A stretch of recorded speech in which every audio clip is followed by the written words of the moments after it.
Sideline Podcast. My name is Kevin Showalter. We are coming at you with episode 46. Co-hosting this madness is the one and only Jared Booker. How are you doing, my friend? Doing really well. Excited to be here. Good to see you, man. Yeah, it was a joy having you in Washington. I almost said in Washington, having you on the West Side for a little bit last weekend, and yeah, glad you made it home safely. We love football. If you love football, go ahead and hit that subscribe button on YouTube for more content like this. We talk NFL, college, and fantasy football, of course, with a little bit of nonsense mixed in there. In today's show, we have trivia, NFL news, and some preseason updates.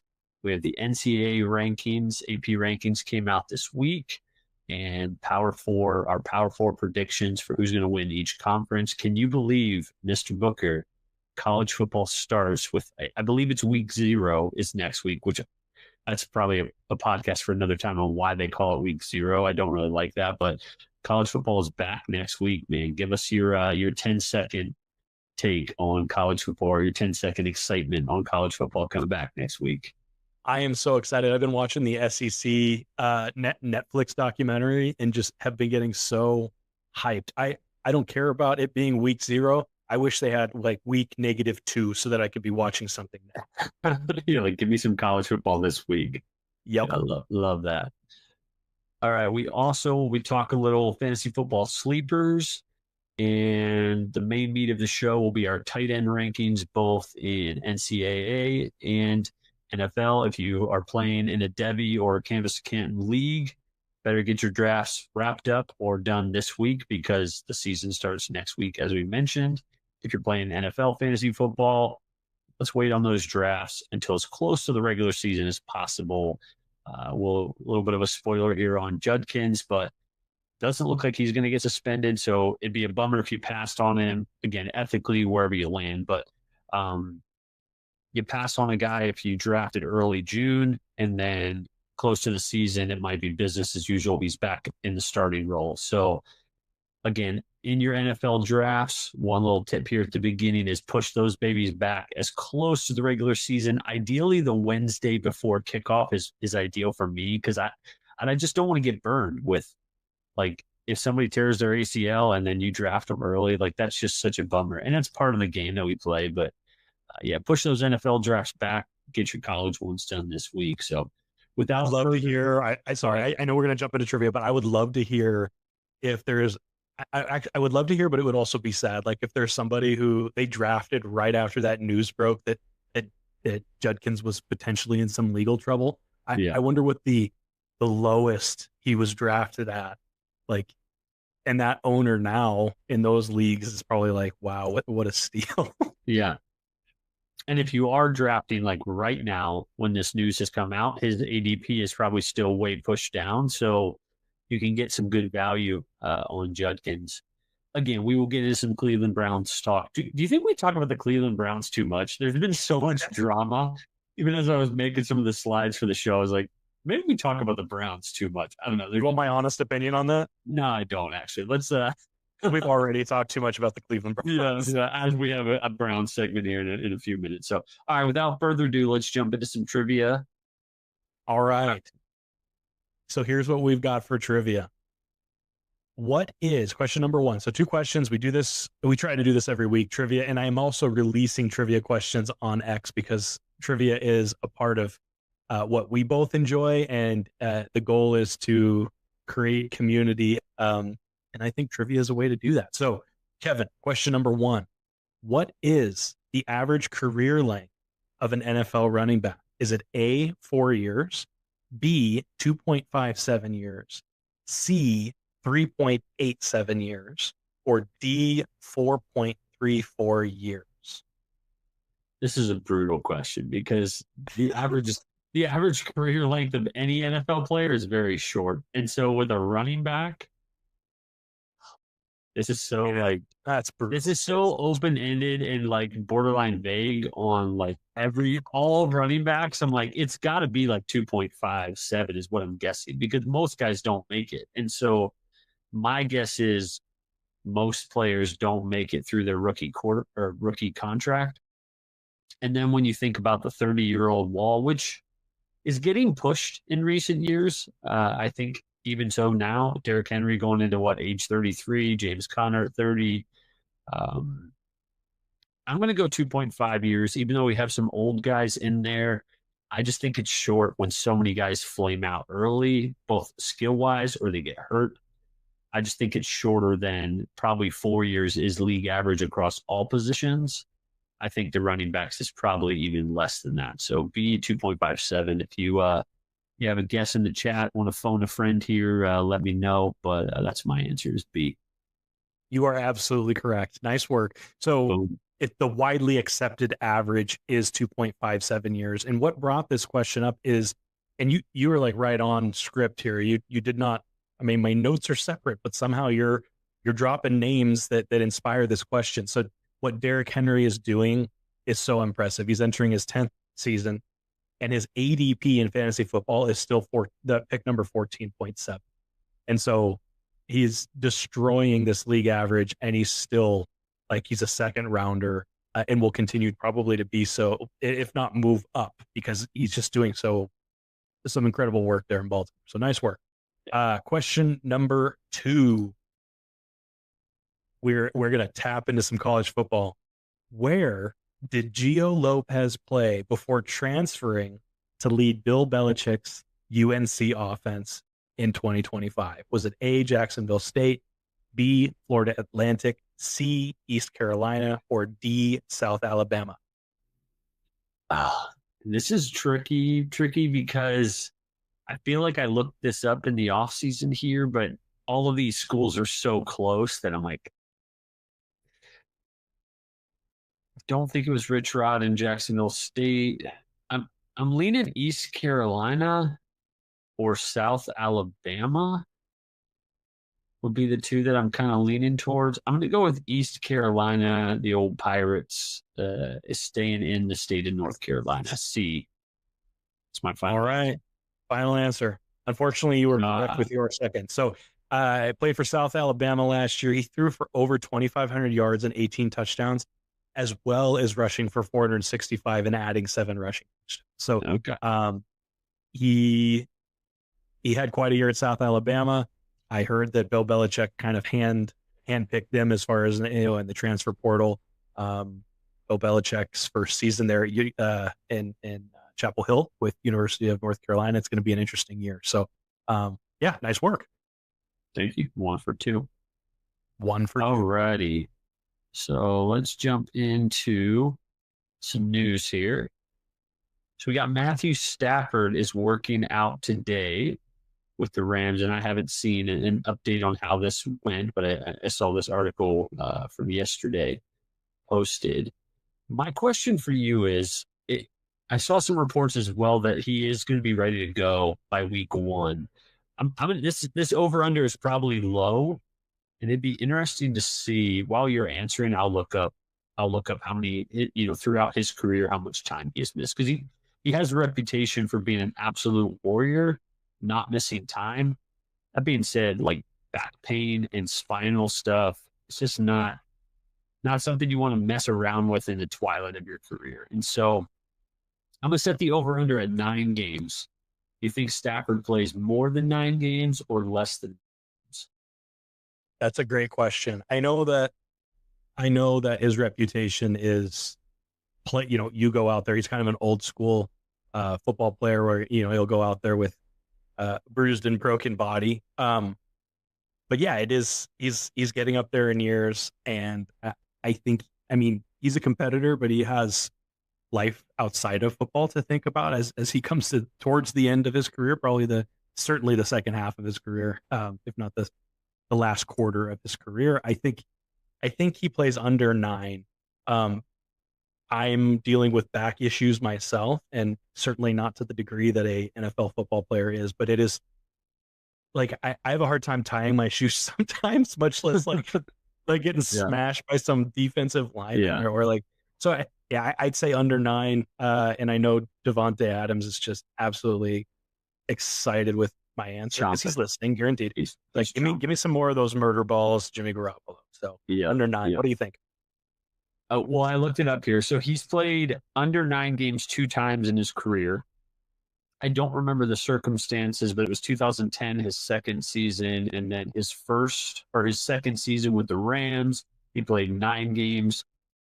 Pretty much every other year, 16 or 17 games. His rookie year, he played 10 games.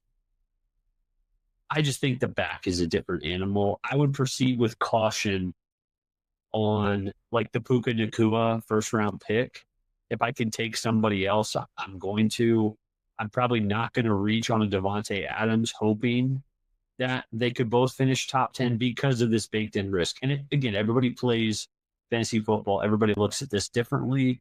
I just, you don't like the Rams offense nearly as much if it's a Stetson Bennett or a Jimmy Garoppolo, and this might end up being a punt year and the end of an era. So we'll see. I could see him playing, but I do. It's hard. It's hard though when he's just such a warrior. I just think the back stuff is going to flare up. I'm going to give him the over. You took the under, right? I took the under. I'll take the over. Just a nod to the absolute warrior that is Matthew Stafford. So, are you drafting him? No, over Sam Darnold. Oh, no. I don't know if I was drafting him over Sam Darnold before, even, but like if he played for this. Okay, yeah, because I just think even with all of his weapons, like he doesn't have honestly injury history. I'm drafting him over Sam Darnold if this back issues. But are you drafting either of them? Is my follow up? I guess both of them are probably sitting on most waiver wires, unless you're in like a crazy deep league. Well, we're in a pretty deep league. Not like like a campus to Canton where everybody's drafted, but I'm just talking like a 10-team, 12-team redraft. Like both guys are probably sitting on waivers. Both are in like that streaming quarterback, pick the good matchup type of. But it's interesting. All right, let's move it along here. Again, this NFC East drama. We chose not to go down the Cowboys rabbit hole, even though Jerry Jones was just on one this week. So Cliff Kingsbury came out. They want Terry back. I think he's doing a hold in, so he's at camp, but he's not practicing or playing with the team, I believe. Don't quote me on that, even though pretty much quote me on that. But yeah, any thoughts on this? I just think it's like, it's one of those, we're getting close to the season where it's like, are you going to trade him? Are you going to extend him? Or is this a big game of chicken? And we talked a couple weeks ago about, some destinations. It's just kind of like the Trey Hendrickson thing where these contracts are just dragging through the mud. And Jaden Daniels seems to be the one getting hurt by this. I think it even said in this article of, it's hard to build the chemistry, the camaraderie when your best players are not there. Like it's hard to build an offense with that. And so, yeah. Any thoughts on this? Just something noteworthy of this week that Scary Terry is still not in camp, still not practicing. And again, you're still drafting Jaden Daniels, but everything about the Commanders feels like regression is definitely possible, especially when the bar last year was set at NFC Championship game. It's going to be, you see why it's so hard to win in the NFL because just things happen. Guys want contracts, injuries, like all of the above. And so we'll just move along here, just touch on that quickly. We've got, here we go, your Cleveland Browns. So the longest yard. The longest yard. And you had posted something this week, if you can scratch my memory here, of it was like Kirby Smart and like he drives faster than Kirby Smart or something like that, right? Was that Myles Garrett and him getting pulled over? Oh, or what you? No, I was actually talking about South Carolina wide receiver Nick Harbor. Oh, okay. And his speed, but got to. Yeah, it's good to reference Georgia players behind the wheel. It's a real good. It's trending most days. Most days. So this is interesting. The Browns they have quite like, this is literally the longest yard in a band of misfits, with all due respect. I think with both of these guys, to me, it's great that they are going to be suiting up and they are in a professional environment around a team that can hopefully help hold them accountable, can keep them on the straight and narrow if it would be. that being said, both of these guys going to the Browns, I'm like, just certain teams have a propensity for trouble. And it feels like Cleveland is one of these. And so I hope that both of these guys who are extremely talented can reach their potential in Cleveland. But yeah, I guess my question for you here is, do you think Judkins or Isaiah Bond has a better career as a Cleveland Brown? Ooh. Well, I mean, being at different positions, that's kind of hard. I think Isaiah Bond. Um, I don't know. I mean, just I don't even necessarily have a ton to back that statement up. It's more of a gut feeling. It's just hard to predict anyone being consistently successful in Cleveland. And that's not even a knock on Cleveland. It's just like that's just historically there's not been much to like to point to and say you're going to have a great career long term until you get out of Cleveland. So I'm going to go Isaiah Bond. Wide receivers in general just like have less wear and tear. He did great at Alabama. He looked good at Texas last year, and I'm just going Bond. Yeah, I lean that way as well. I think the fact that the Browns drafted Dylan Sampson out of Oh, Dylan Sampson. Tennessee, Nope. um, I think that Quinshawn better stay, keep his head focused on football, because there are some talented runners behind him, and second round pick or not, they will move on, as we refer back to that 2.57 years. So something like this where you're already, the charges may be dismissed, but again, do you have a propensity for getting in the news headlines for the wrong things rather than what you're doing in the football field? And so we wish the best to both of these guys, but yeah, hopefully the Browns can figure it out. So let me see. Yeah, I wonder how many times that's been said. Yeah. Hopefully the Browns can figure it out, man. If I had a dog. Yeah. Not because I'm cheering for them, but that. So, all right, let's move along. We had the AP rankings come out this week. Don't want to spend too much time here, as we want to get into our sleepers and some prediction stuff. But any initial thoughts, I guess, on these top 25 teams? It was newsworthy, or I saw an article like Colorado, your boy Dion. They got one vote to be in they got one single vote, I think, in the AP after like their best season ever. Again, it's news because it's Coach Prime, but anything stand out to you here? Yeah. Anything here stand out to you as far as the AP rankings?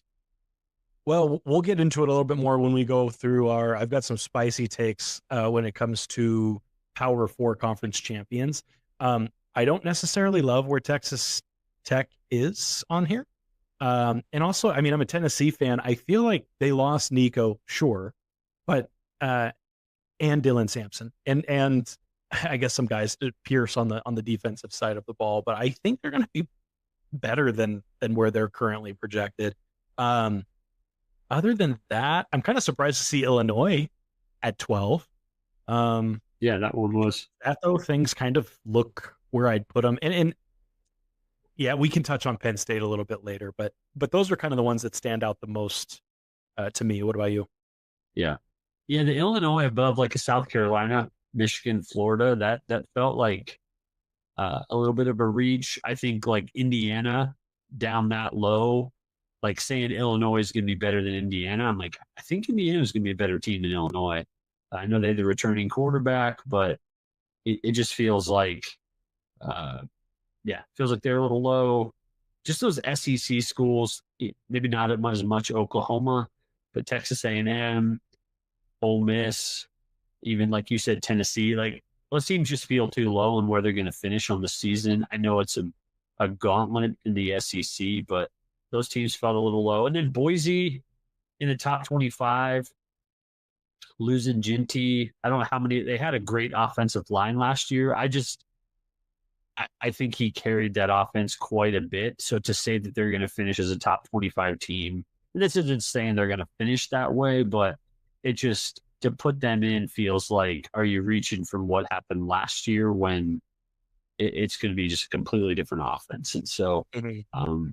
yeah, we'll kind of go back and forth. We can come back to this one, but let's jump into our Power Four predictions. It sounds like you've got some juicy takes. I'm going to go ahead and plead the fifth up front that I will not be predicting the ACC champion because that failed miserably for me last year. But Wait, can you remind them? Like, just briefly, do we have this is your favorite thing that I've ever said and was wrong about, but I think it might have been like our first. It was like our first podcast ever. it might have been. It might Like, have just been. trying to establish just like Yeah, confidence. I had picked Florida State to repeat as champions, or to that DJ would lead them, and it was they won 2 games. Why don't you kick us off here? Who is your SEC champion prediction? Okay, so I predict. So sorry, I have kind of like 2 predictions. So my prediction is that Texas wins it all. So I believe Texas probably wins the SEC. However, that just seems like too easy. It just seems too easy. Yeah. So I'm going to take LSU, and I'll tell you why. So Alabama, perennial powerhouse, but it's year 2 for that head coach. And actually, why am I forgetting DeBoer, Kalen DeBoer. Kalen DeBoer. Year 2, I think they're going to be better this year, but a coaching change is challenging, and Alabama's just, there's such high pressure. I don't know that he has what it takes to be long-term. So Brian Kelly going into his 4th year at LSU, it's kind of just a pivotal season at LSU. Defensive upgrades last year, their defense was like a sieve, and I would attribute their losses to their poor defense and an inability to hold on to on tight games. They've had some good transfer portal and internal staff changes. And the biggest piece of this actually is going to be Garrett Nussmeier. I think Garrett Nussmeier choosing to come back for his senior year, he might be pick number 1 next year. I think he's going to have an incredible year. That defense being better than they were last year is going to give him the ability to not have to play under so much like pressure all the time. And so Brian Kelly's a no nonsense guy. I think he gets it done this year. So I'm picking LSU to win the SEC this year. You're a wild man. You think that's stupid? That's stupid. I won't come on here. Let me borderline stupid. Did the SEC do away with the East? Was it East West? So they no longer have because didn't the conference championship used to be like the East versus the West team? Ooh. Or no, they didn't have like a subdivision. No, they did. I think they did. Because when I look at their standings now, it's just one big conglomerate, and so I think that they took away the East West and the SEC. That being said, because for years it was almost easier. I feel like LSU, there was like quite a few teams in the western part of the SEC that were like all the good teams, and then like a Florida or somebody could sneak in on that East. You got to finish top 2, I believe, now in the SEC. That's correct. Yep. You are a wild man to be trusting Brian Kelly with pretty much anything. So, Florida State. No, I'm going. This one's easy. I'm going Georgia.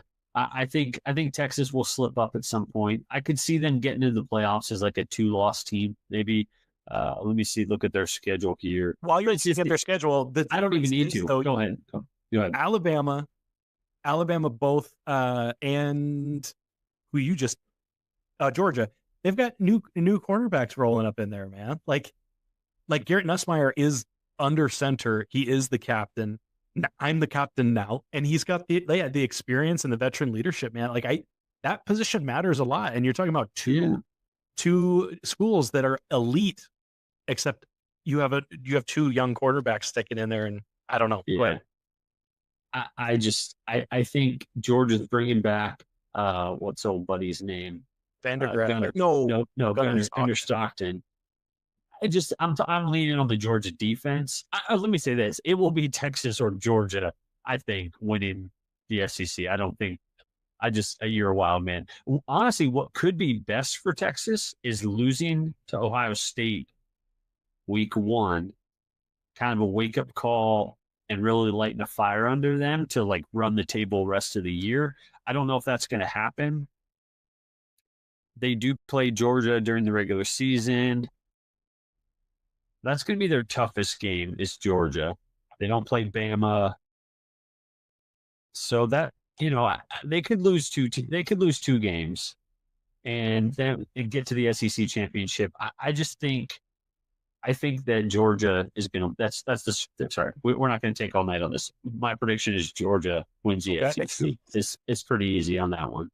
I will take the ACC here.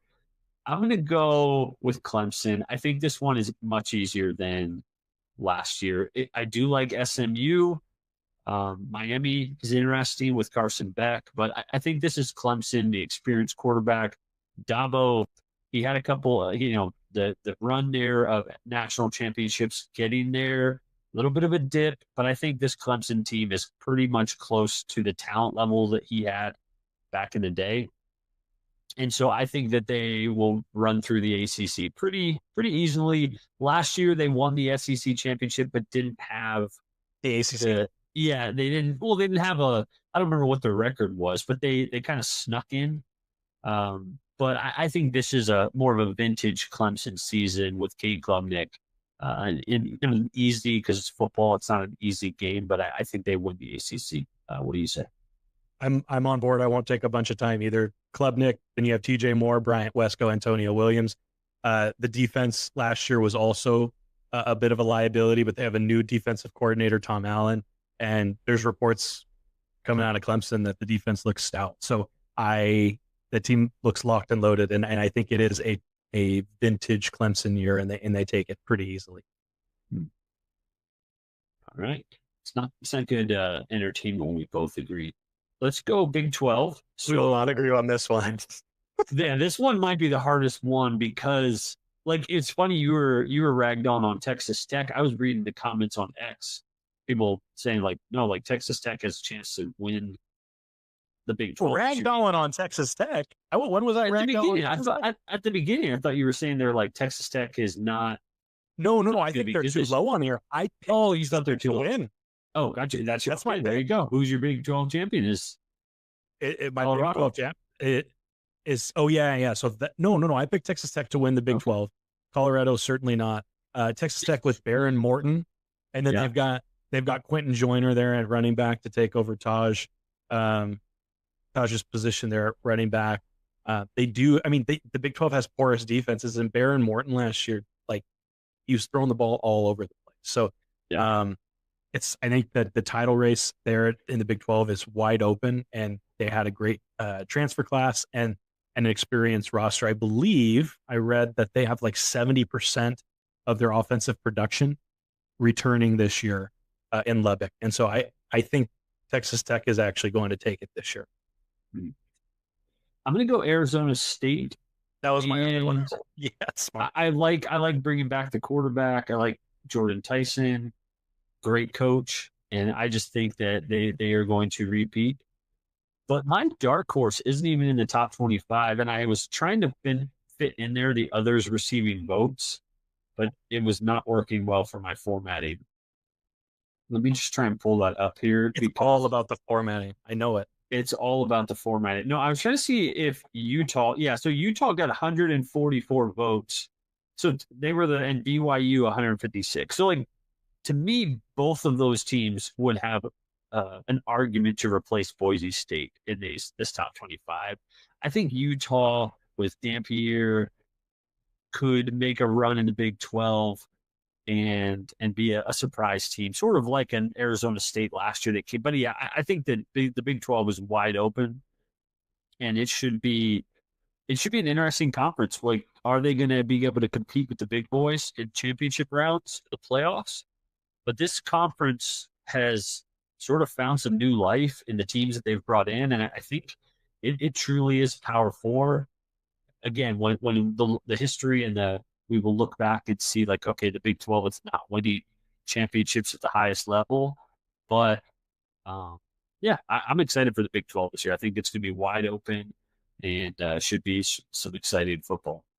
But BYU named, they have a front runner for their starting quarterback. His name is Bear Bachmeyer, and he's number 47. So how can you not? I mean, I'm not a BYU fan, but it's kind of hard Yeah. to get a better Yeah. look at Transfer from Wake Forest. Yeah, interesting. Interesting on that. here. All right, let's Big Ten. This one that we could so we got Penn State at 2, Ohio State 3, Oregon 7, and then old Illinois sitting there at number 12. Are they gonna shock the world this year? Michigan, Bryce Underwood. Who are you taking to win the Big Ten this year? So Big Ten, I'm actually and I'm not super confident in my pick here, but I do believe it's going to be Penn State or Ohio State.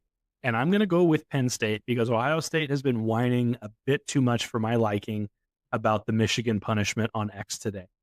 So with Drew Aller, Singleton, Katron Allen at running back, the position that has been found lacking over the past couple of years has been the wide receiver position, but they've got Penna there now and Devonta Ross. So I think Aller has a place to actually throw the ball to now. So they're not going to be just you got like someone mowing the lawn over there, which is I mean everyone who's listening to this It's really lawn before they get it's really unfortunate. I'm hoping my noise reduction thing it's like incredibly loud. Like I can hear it like clear as day in my ears. I'm like it's not great. It is what we're the working man. And that's last thing I'll say is that Penn State defense is like number 5. I mean, a top 5 defense. So I think they have it all. And again, Aller is the experienced quarterback. I'm taking experienced quarterbacks here. Aller's the experienced quarterback. Ohio State probably has Julian Sands starting. They've got studs, Jeremiah Smith, all of that. I get it. But under center, the guy touching the ball every single play, you're going to take Aller or Sayan. I'm taking Aller all day this year. So the problem is, and again, I like Penn State. I'm a Pennsylvania boy. I love the Nittany Lions, but I don't trust them at all. Yeah. And I love that video that you made this week. Go ahead and check that out on AP rankings 1 and 2, the history of who wins. I loved it. I love Penn State. They might win it all from number 2. I just don't trust James Franklin. I hope that you're right, but I think this, and you kind of went 2-horse race in your prediction. I think that's kind of, I'm not going to do that. So I am going to pick, it's down to 2. Florida State you can't pick Florida State. Yeah, I know. I'm firmly aware. I think it's interesting that Oregon got one number 1 vote, but it's the 7th ranked team. That's kind of interesting to me. I think they just have a ridiculous war chest of talent. Are all the pieces going to come together? But I don't think all the pieces have to come together perfectly for them to win the Big Ten. They just have to finish, let's see, Montana State, Oklahoma State, Northwestern, Oregon State. Okay, the big matchup with Penn State, that's a big one. Indiana at home. Then they don't play anybody else noteworthy. So like back-to-back weeks, Penn State and Indiana. Let's say they lose one of those games. This is going to be a 1-loss team. Their games weak resume, bro. That's I've not looked at their schedule. That's pretty weak. If that's their only 2, those are their 2. But we're not talking resume. We're talking, are they going to win the Big Ten championship? So that to me is an easy schedule to have 1 loss with a loaded roster. So they're going to get to the championship game. Yeah. And if that's against Penn State or Ohio State, I think Penn State wets the bed. I think Ohio State then, it's one of those 2 that wins it. But I'm going to go Oregon. I think Dante Moore is the real deal. And Dan Lanning is an excellent coach. He's going to get the boys humming, even with a cupcake type of schedule. So I do love me some Dan Lanning, but it does come down to Dante Moore at quarterback. If that pans out, everything else, they do win it if that pans out. Absolutely. So Booker, who is an NFL fantasy football sleeper outside of the top 100 picks that could win you your league this year? This year, outside the top 100, I'm picking Emeka Egbuka. He is an absolute steal in your NFL fantasy draft. Last year at Ohio State, he put up 1,000+ yards and 10 touchdowns while being overshadowed by Jeremiah Smith. The Bucks grabbed him at 19th overall, but honestly, he's a top 5 talent if Smith wasn't hogging the spotlight there in Ohio State. Mike Evans, bound for a production dip. Chris Godwin, always a health question mark. So at an average draft position of 112, Egbuka's about to be Baker Mayfield's wide receiver 1 and a potential league winner, in my opinion. All right. That's bold. That is bold for sure. But let's and I think you got one more for us here. So same question in the NCAA, who is a sleeper outside of the top 100 picks that you think can win you your Campus to Canton, CFF fantasy football, or Debbie type of format this year? Outside the top 100, I'm picking Baron Morton for Texas Tech. He might be the most slept on quarterback in college fantasy football. Last season, he had over 3,300 yards and 27 touchdowns in a Big 12 that lives on high scoring game. Texas Tech, they bring back 70% of their offensive production and 76% on defense. And that's not just returning bodies, it's quality depth. So I would pick Baron Morton. He's like pick number 200 average draft position. And so he's available on your waiver wire, if not like late in your drafts. And I think that he could be a league winner. All right, so we are going to jump into our fantasy football rankings, both in the NCAA and NFL. So let's start here in the NFL. Let's just, again, we won't go through this. You can see it on the screen. Yeah, looking at each other's rankings. I mean, while you're studying mine, I have a couple question marks looking at yours. One, Kyle Pitts, you are just all in on the Falcons, my brother, or you're all in on trying to stir up the internet. But Drake London 1 week, Kyle Pitts this week. Kyle Pitts at 6. I mean, you are a madman if you're drafting him as the 6th tight end in fantasy football. We'll get into Chig Okonkwo, or however you say that name is. Well, those are the two names that really stand out as like, boy, you need to give an account on what are you thinking there at Kyle Pitts at number 6? Did my son Vance just persuade you too much when you were at my house, or what do we got going on here? Bro, your son had Kyle Pitts as overall number 1 pick, and he has absolutely swayed me on his little fantasy draft that he put on his paper. No, I think I've been beating that drum, and I'm going to continue, because if there's going to be a year that he does it, it is this year. Like Michael Penix is, I believe he's the real deal. So if I believe he's the real deal, I believe that he's going to be able to utilize Kyle Pitts to his full potential. Kyle Pitts is not, he's underwhelmed and underperformed and broken fantasy hearts all but his first year. I get it. But like, he is still a stud. Like he's a freak athlete. And I think that this is his year. So yeah, I'm putting it in the top 10. And we'll see at the end of the year. We can pull this at the end of the year, and you can absolutely roast me, but I think it's there. Yeah. And then Chig, there was a lot of people in on him last year, probably similar reasons. They thought the Will Levis train was going to take off. Tennessee was going to take off. It feels very speculative to put him top 12 when that offense is going to run through, even if Cam Ward is the truth. That offense is going to run through Ridley. They brought in Lockett. They're going to run the ball.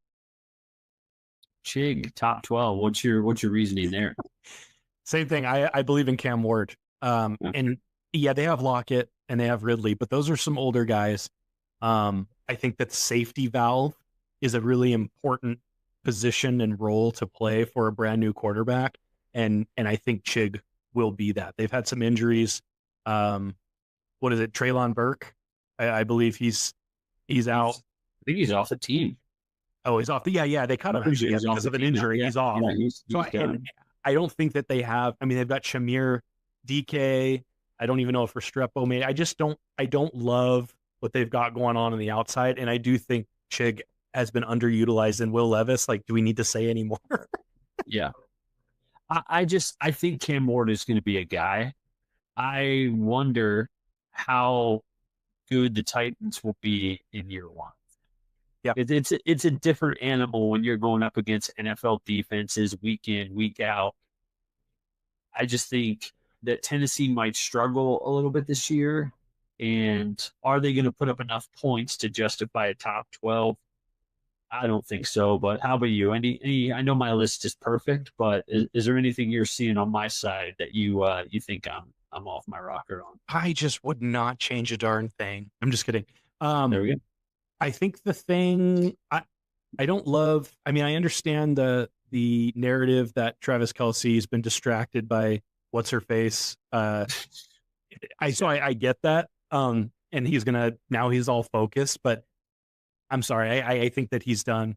Having Trey McBride as low as you do, most people have Trey McBride in top 3. So I want to hear that. And then I also would like to hear what your thoughts are on Evan Ingram, because top 5 Evan Ingram, that's not a common place to find him either. So Yeah, so the Kelce one is easy. I think the Chiefs passing game is going to rebound in a big way. I don't necessarily think he has to catch 120 balls to be. I think he's easily going to have double-digit touchdowns this year, and so go ahead and book that one for end of the season. But I just think that the Chiefs' offense is going to bounce back, and so Travis Kelce is going to get more opportunities. So that one's pretty easy. Then Evan Ingram. So I'm pulling him up now. Sean Payton came out and said he's going to be in the Joker role in this offense, which means he's going to get the ball to him, is what I interpret that as. Hey, he's going to line up tight end. He's going to be in the slot. The last time Evan Ingram got a lot of slot action was 2 years ago. He finishes the fantasy football tight end 2. And that was with only 4 touchdowns. So I think Evan Ingram, honestly, I wanted to push him higher on this list. Shout out my Crew Talk boys. But I couldn't push him higher than the names in my top 4. But I think a huge year for him. And I wouldn't be surprised if he finished 1 or 2. He has that kind of potential. And I think Bo Nix is going to feed him in the middle out of the slot. So I like that. Then McBride, and I'll put Bowers in there. I don't know if I would take Bowers in the second round in any fantasy football draft that I play this year. I don't blame people for doing it. Same thing with McBride. The price that you have to pay, you are banking that they hit their absolute upside this season in 2 back-to-back years. I hope that works out for y'all listening, but I just don't think it. Again, I didn't want to push Bowers down too much because he is a generational talent at the position. But is he going to be featured as heavily in an offense that drafted Ashton Genty, that brought in Jack Beck? Is that right? Betch. Yeah. Geno Smith is going to spread the ball around, manage the game, not just force feed it. Again, I think Brock Bowers, was why I've had him ranked higher. I just still, that second round pick makes me think like, okay, you want your second round pick to absolutely hit that upside. We've seen it for 1 year, and yes, he is elite, but you got to see it a couple years to know. We were talking earlier this week. It took people like many years of Kelce putting up wide receiver 1 type numbers before some people are comfortable drafting him first or second round. So to take Bowers, you are putting a lot of faith in Geno Smith and them not being a run-heavy team. I just think Pete Carroll is going to be okay, run the ball, and playing some gritty defense and trying to win that way rather than Oakland being a high-volume, shoot-it-out offense. So, again, with him and McBride, I think Marvin Harrison Jr. is an elite wide receiver prospect and talent. He's bulked up. I just don't see McBride getting 100 and I think he had 111 targets last year. Let me just fact check myself here real quick. But I don't think he's going to get that kind of volume again. I think he's a good player. He's talented. He had 147 targets last year. Now, the counter to my own argument is he had 2 touchdowns. So I do think his touchdowns should go up because that's a ridiculously low number for a tight end. Mm-hmm. But 147 targets, that's a wild number for a tight end. I mean, that is like Pete Kelce type level of targets.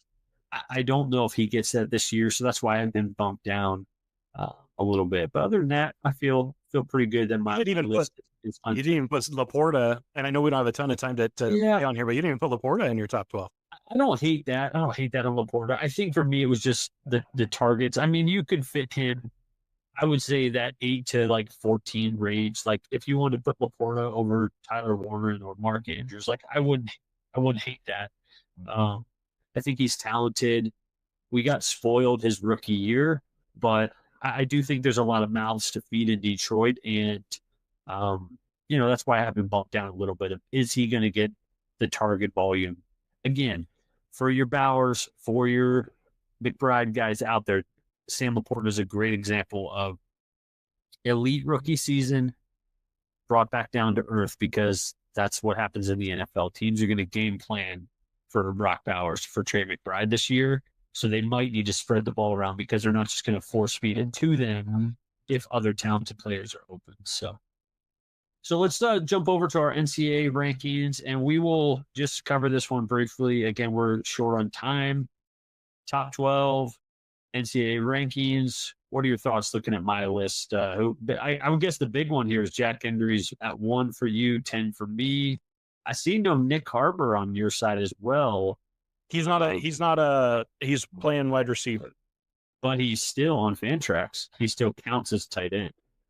Okay. So a little cheat sheet. Little cheat sheet. You might get some wide receiver type production, but he still has eligibility for now. Maybe it changes by the year, but when I saw that, I was like, I got to put him on there because I do think he's going to have a big year. So there's just so many tight ends. Like I'm seeing guys on Terrence Carter. No, you have him too. Do you have Dorian Fleming from Maryland on there? I've heard great things for him. Jack Velling, Michigan State. The one thing, and then at the very bottom there on mine, Chamon Metayer, Arizona State, 4-star recruit, like just a stud, and he's going to have a stud throwing in the ball. My question for you is, why do you have Luke Hodges on your top 12? Because I believe he's dealt with some injury things. So I was a little tentative. I know he's on a lot of people's lists, but I'm a little tentative with when big guys have those types, like just injury prone. Yeah, it was just Ole Miss, right? I'm not mixing. I think he's the tight end for Ole Miss. Am I? Is it Arkansas or Ole Miss? Yeah, Ole Miss. My main thought on that was just Ole Miss, new offense. You're going to be looking to establish some new weapons, and so I just thought, a little speculative probably, but I don't have a strong opinion on that like some of these other guys. But yeah, I like the RJ Maryland though. Yeah, I think he's going to have a good year. So my question for you, again, we're both high on Jack Endrys. Last year we like him. This year at Texas. Do you think tight ends in college fantasy football is just, it's the Wild West? Because some years you have guys like Tyler Warren, Loveland that just go crazy.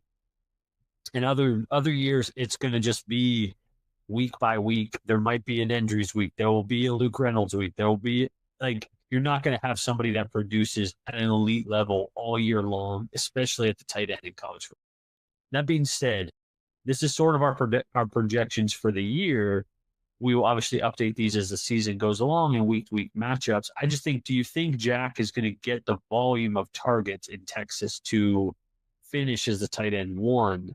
Or do you think he's going to be a main feature in that offense, or is Arch going to be going outside wide receivers, running the ball? I think he has a great year. Just does he have that? And that's why I went Eli Stover's 1, even Sadiq and Trey'Dez Green. I just think their volume is going to be pretty high in those offenses compared to Jack, where there's going to be a lot of talented players around him. Again, I like him long term, but what are your thoughts on him this year? Is he going to get the volume? I think he's going to get the volume, and that's why I have him there. He played at Cal and had over 600 receiving yards and over 50 targets, and Cal is a run first team. So just the same reason I have Fernando Mendoza at Indiana having a breakout year is because he was he was a unit at Cal, but they didn't really utilize him to his full potential. Well, Kurt Signetti in Indiana is going to do that. And I do believe that Endrys is a special talent at that tight end position. He's got some speed that most tight ends do not have. And Yeah.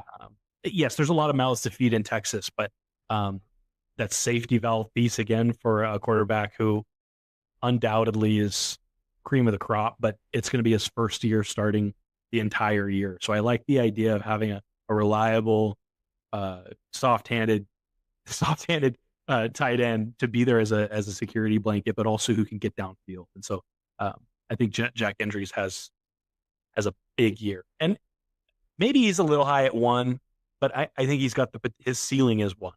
Yeah. Yeah. No, I think in that offense, there's definitely a chance. But alrighty, guys, thank you for listening to, drop us a comment. If you're still listening here at the end, go ahead and drop us like a football emoji comment on the live stream. We'd love to know who our real ones are. Tuning in until the end.